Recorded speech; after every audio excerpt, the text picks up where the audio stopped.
and welcome back to Redirecting. I'm going to be talking about land reform in South Africa. The question keeps coming up as to who should own land in South Africa. Before I get into what I'm going to say, I'm going to roll a short clip and I will be right back. Land and who owns it? It's a defining question in South Africa. It began with the conquest of the land more than 4 centuries ago, and ever since, land and race have been inextricably linked. We need our land back. That's it. And they are going to grab it by force. Now, an ANC government is promising it'll give land to landless blacks by taking it from white farmers. The Constitution, as it stands, does not impede expropriation of land without compensation. Ramaphosa is under pressure to take action. It's estimated only 10% of commercial farmland has been redistributed, compared to the 30% promised by Mandela back in 1994. And the budget for land reform is just 0.4% of the national total.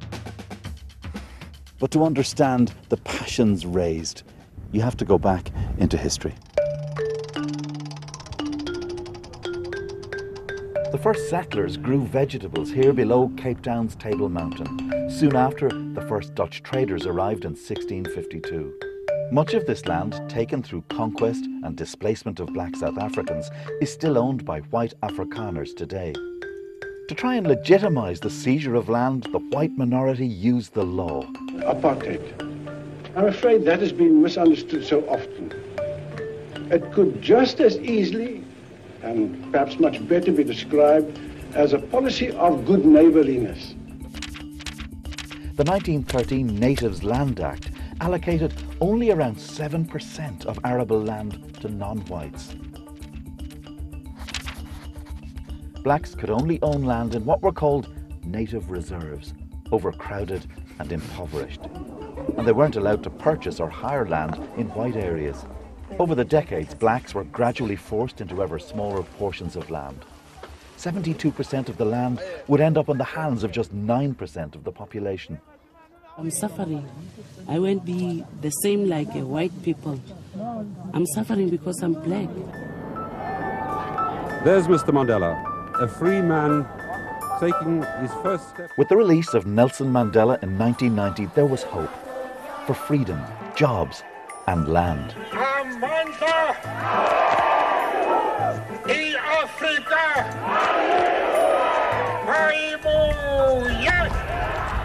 But change provoked a violent backlash among some Afrikaners, who joined an extremist militia, vowing civil war to keep the land and swearing they'd never live under black rule.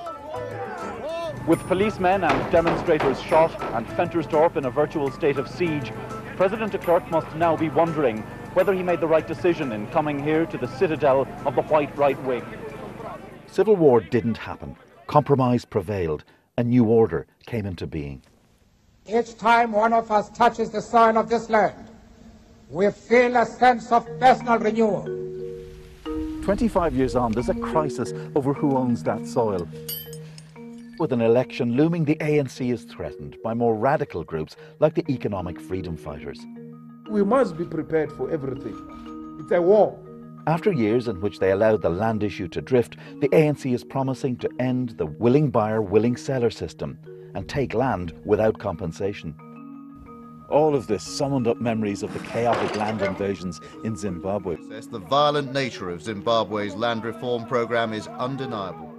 Here in South Africa, the government faces a perilous balancing act. Because if they take too much land, it runs the risk of scaring away international investors needed to revive the economy. Too little, and you betray the promise of freedom. But Cyril Ramaphosa is a pragmatist. He's appointed a team of experts from across the racial divide to advise him on land reform. Compromise will be essential. His task is huge. Now, as you see, it's not as cut and dry as simply taking land from one group, giving it to another. There are other things that factor into this, whether or not other nations will trade with them as a result of them taking land from foreigners or whites and giving it back to South Africans. So that is one thing that's on the table and one thing that must be considered. But basically what I see happening, and I've talked about this before, earlier this year, where you have people who in the past, in which they say that's ancient history, so leave the past in the past, they believe that it wasn't them who stole the land, but it was their ancestors.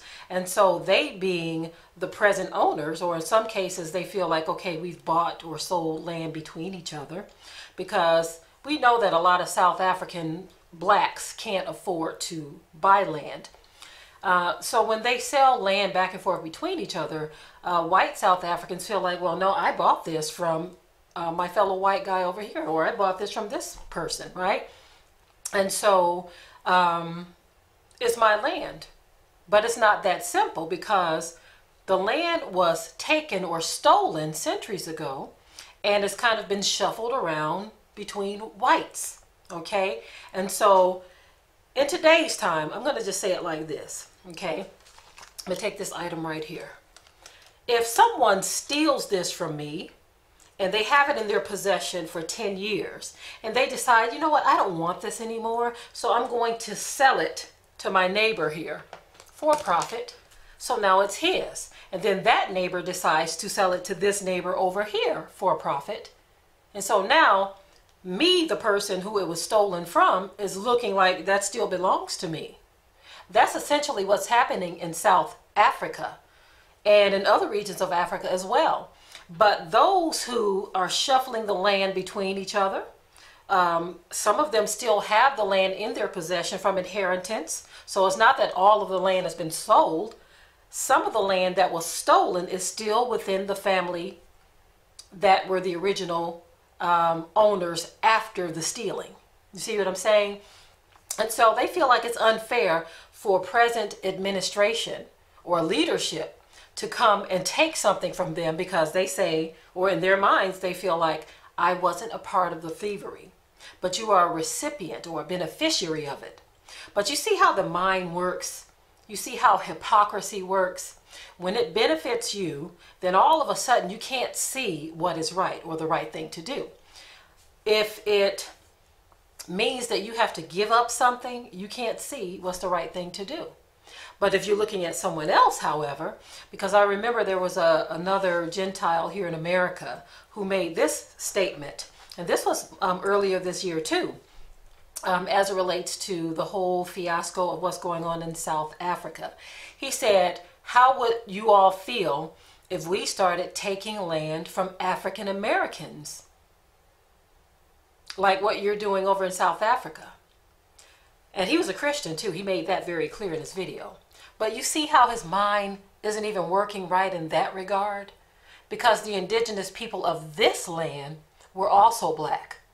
Now, they were the children of Ham, and if anyone who has questions about that, we did a documentary, Whited Out Part 4, in which that deeply explains a lot of that. But the point I'm trying to make here is they think that it would be equal by taking land that African Americans or so-called black people own and give it back to who, though? You see, the difference is in Africa, you took it from black people, and now black people are taking it back.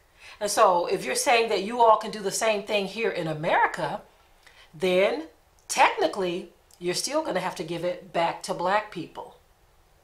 Okay, because you all were not the original people here either. And no, I'm not being racist. A lot of people think that when we say these things and when we explain things from our perspective, you have people who label us as racist. And that's not fair. You see, that is not fair, because so many lies have been taught to us throughout history. And we gulped it all down, we swallowed it down, and we accepted it for what it was. We didn't question anything.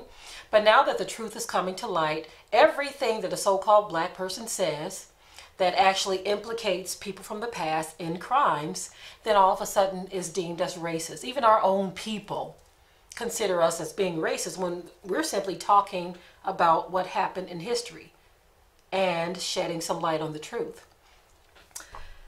So, again, in South Africa, it is very sketchy. In the video, they stated that you can't just start grabbing land in that way and just yanking it and taking it back without compensation, because as you see in Zimbabwe, they did something similar and they are having issues. Okay. That's how the Western nations play. They don't play fair. It is what it is. And so they say, okay, if you don't play the way we want you to play, if you don't do things the way we want you to do, then this is what we're going to do to you. We're going to cut you off. Okay? No one's going to want to trade with you or even have anything to do with you, and your economy is going to sink until you do what we want you to do. That's how the game is played, family. Okay? In no way am I about to make excuses for African leaders, but in a sense, this is why many of them play hardball, because they already know that Western powers, because the earth has been given into their hands at this time, they already know that Western powers are not going to play fair, and so they have to play the game. Now, usually they are compensated very well, but if they don't play the game, usually they will end up 6 feet under. That's just the way it is. Now, one thing that I would like to say is if all of our African leaders would unify, and I mean really unify, it would be very strange for Western powers to just all come together and attack the whole continent. You see, so that is a message to you African leaders, that if you can all unify. Now, I know you have your African Union, but who was it formed by? It wasn't formed by our people. Why are we not capable of forming our own organizations? Why do we need them to form it for us?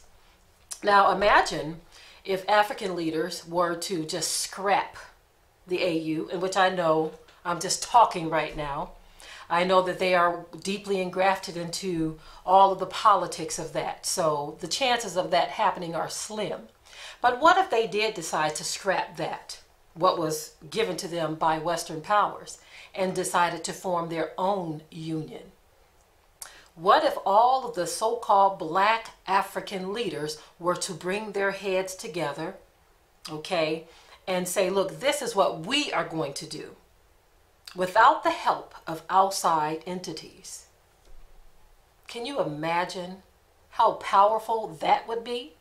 Because these other nations right now, they see African leaders as a joke. They don't see them as a threat. As I spoke in many of my broadcasts before, what they said about so-called black people in this world, they said that we are a non-issue. It's really a trip to be called a non-issue, family. Think about that for a minute. They say that we are a non-issue, meaning we can do whatever the hell we want to them. What are they going to do about it? That's what it means to be a non-issue. Okay? And so this is why these issues in South Africa, Zimbabwe, and other regions of Africa are allowed to happen, where even when someone is trying to right the wrongs, they will get ostracized, they will get sanctioned, they will get penalized, they will get frowned upon. And then there's a chance that someone on the inside will come in and try to overthrow them because they've been promised all kinds of goodies from Western nations. It's very complicated, family, but it is what it is. And as I say often, it's going to take divine intervention for us to get out of the grips of these powers that be. It's going to take divine intervention, because everything we try as a people, especially without the help of the Most High, everybody's trying to figure out things on their own. And I notice, especially among a lot of the African leaders and the AU, where is Yahuwah in all of their plans? I don't see him anywhere. Now, some of them are Christian, some of them claim to be in the truth, but I see no evidence of them being in the truth as it relates to how they move about and do things. As a matter of fact, with most of these African leaders, I just don't see Yah in anything that they do. Anything whatsoever. And so when the question is asked, who should get the land in South Africa? The answer is very simple. The rightful owners. The people who are indigenous to the land. The South African black people. But again, it is not that simple, because then they have to deal with the backlash of sanctions and all kinds of things from Western powers who don't play fair. Okay, family, that is my 2 cents on the issue. Thanks to Sister Michelle and a couple of other people for sharing this with me. And with that, I will say shalom.